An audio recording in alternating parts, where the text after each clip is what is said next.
айтыңыз ошону штабына. Ака ошол бюллетендин баягы чыгып чыккан боюнча айтып берип коесузбу? Айтып берейин. Ошо чизиңиз. Нургазы.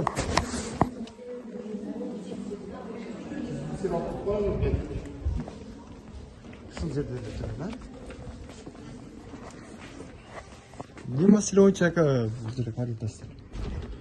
Так, бүгүнкү күндө мына 5310 Нариманов атындагы орто мектептеги 5310 шайлоо участкасында бюллетендердин сапаты начар. Айрым бюллетендер уже даяр урну аппараттан чыкканда кайсы бир партиянын тизмеден чыгарылган дегендей белгиде чийилип чыгып аткандыгы жөнүндө акт түзүлдү. Азыр бизак ошондо арыз менен кайрылып атасызбы чыганда? Жок, биз ошол чийилип чыккан бюллетендер боюнча азыр тактап, аймактык шайлоо комиссиянын мүчөсү менен биргеликте келип, ошол далилди биз тактап кетип жатабыз.